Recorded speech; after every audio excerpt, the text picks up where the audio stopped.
So here are two ways to look at it. So one is that because of this orthogonality, all the time you put into making the thing engaging is a waste of time with respect to actually, it doesn't catch you anywhere with the conceptual content. That's work still to be done. And the other way around, work that you put into the conceptual content doesn't lead to producing a good game. But hang on, what if you're engaged with the content? You're not. Because content isn't engaging. It's cycles of tension release and partial reinforcement and things like that that are the powerful engagers.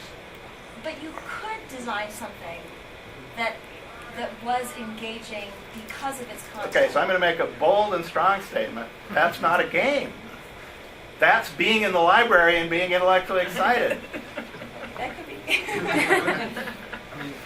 Games aren't about that. Why do I find football so boring?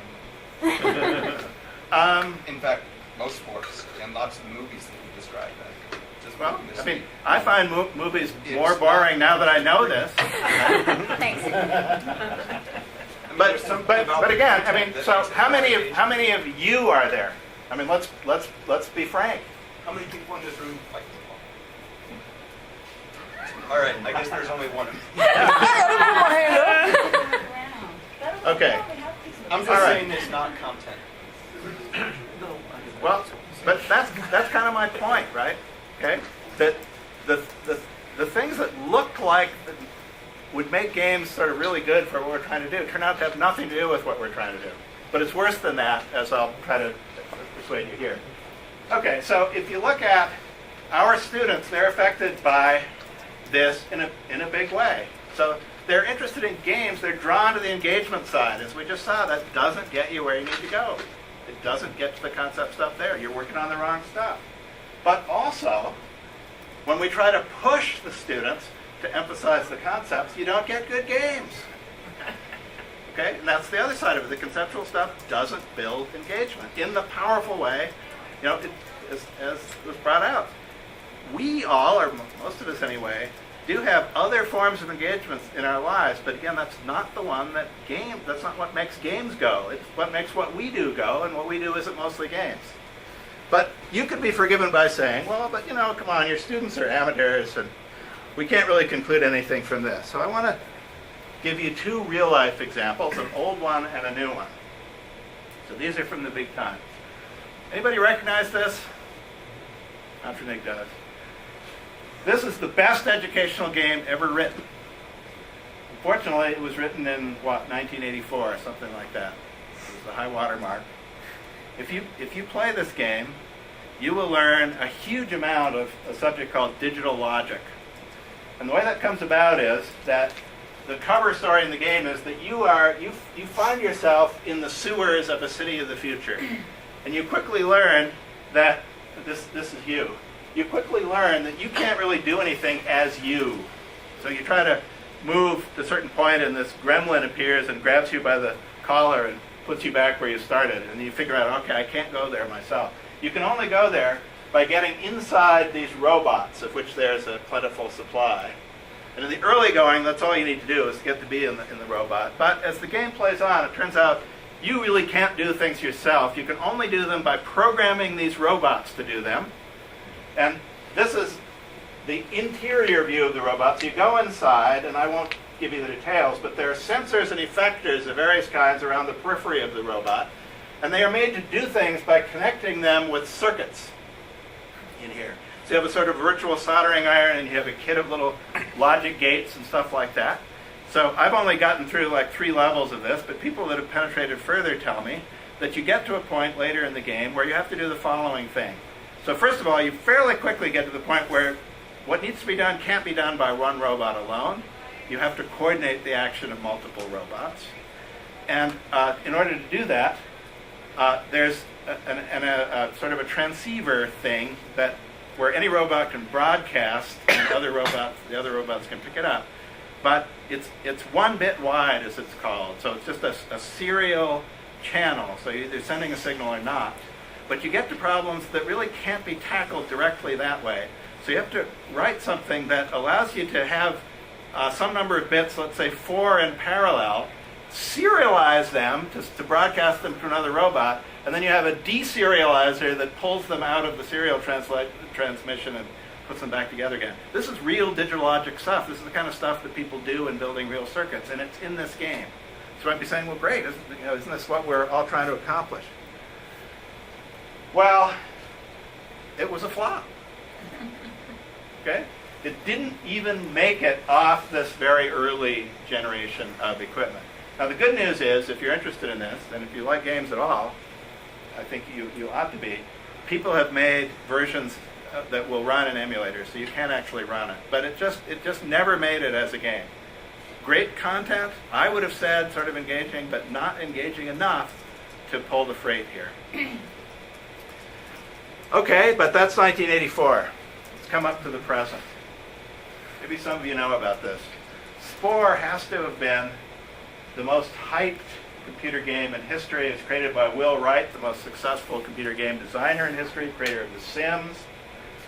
And Spore was going to be the biology game, the evolution game. And there was a tremendous amount of excitement because of the topic and because of who was doing it. And I remember I happened to be in Harvard Square shortly before the launch of Spore, and every single advertising placard, every single placard in the T station in Harvard Square was Spore. That's the kind of money they spent and where they spent it to promote this idea. Okay? What happened? I'm going to read this to you. So this is from an interview that Wright did. There's been some discussion online about whether the game promotes evolution or intelligent design. So again, in the game you start with some primordial sort of pre-organism thing, and by the end of the game you've got warring civilizations and stuff, right? So it's supposed to be the whole gamut of evolution. There's been some discussion online about whether the game promotes evolution or intelligent design. Projection. Overheated. Has it been on for a really long time? There was a bunch of people in here right before we got here. Well, go ahead. They were here and for read like it an hour. from your So you have to computer. wait for Yeah, that's what I'll have to do. Okay, well, we're close to the end, so the timing is too bad. Okay, there's been some discussion online about whether the game promotes evolution or intelligent design. What would you tell people interested in either side of that discussion? Here's Will Wright's response. I think the game is really trying to give an overview of evolution in a way that's very toy-like and caricature-like. We put the player in the role of an intelligent designer. When we first started the prototypes of Spore, that wasn't the case. We had the game carefully mutating things, and it just was not emotionally engaging. When we put the players in the role of intelligent designer, then people were much more emotionally attached to what they made. So some of you might have seen there was a lot of focus on this game. The National Science Foundation got in the act. There was stuff published in Science about it. Scientists looked at the game and kind of graded it. You know, for what science concepts would you actually learn here? And actually, if you go for just certain parts of it, you could say maybe there's some contents you learn. But the big picture is the story here, right? We're trying to make a game. Making the game forces the choice. You could have a game that teaches the truth, or you could have a game that teaches rubbish. Rubbish is engaging, truth isn't. That's the result. Okay? Sad but true.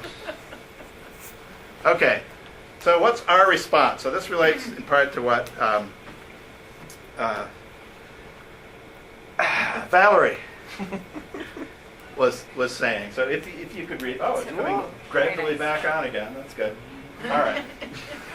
So we can move the target here. All So, right. so you can switch from working on learning, from creating games to learn from. That's what we've been talking about. We can say, well, maybe you learn something from creating games. Actually, there are other cases in which parallel things have been true.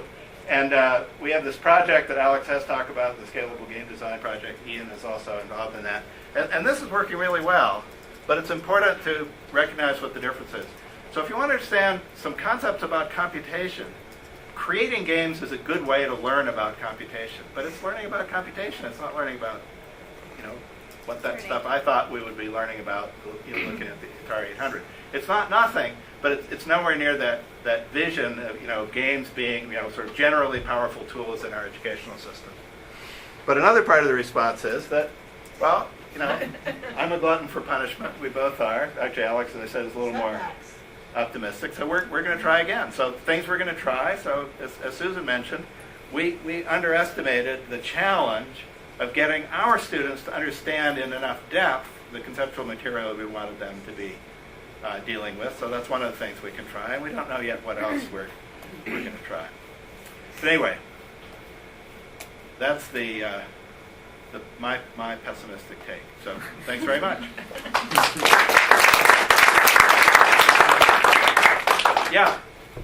What about a game based on not so much concepts by themselves, but the scientific process of carrying out, planning an investigation, carrying out investigation, there's pitfalls, there's setbacks, you have to come up with new ideas, and so on and so on. That seems like it would be... Yeah, so that has a lot of promise, and I would put that in the sort of right-hand end of the blob up there, where you're sort of learning to be, you're sort of learning something more cultural about a process.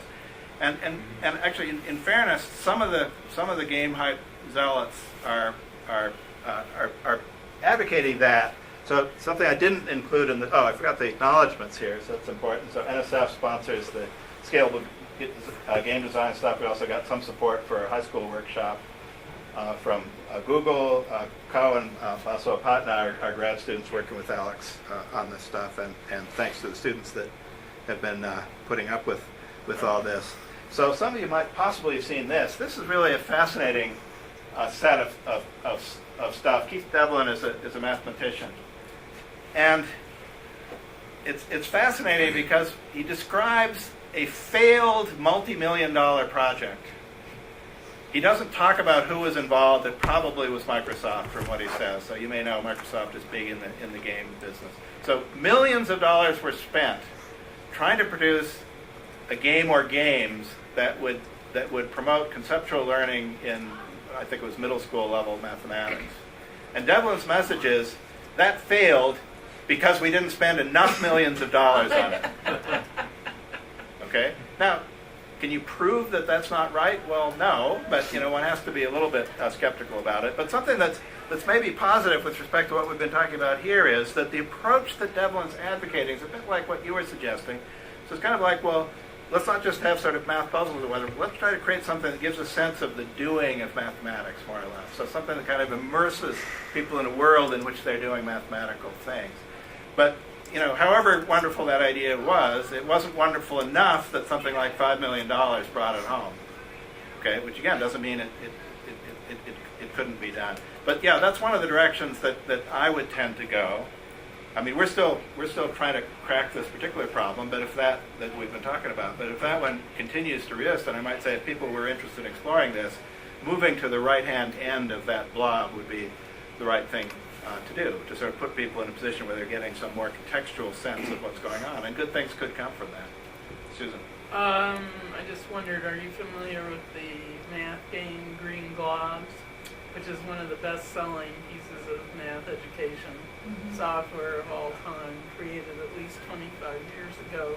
But I don't know whether anybody has ever... In some ways it's a skill.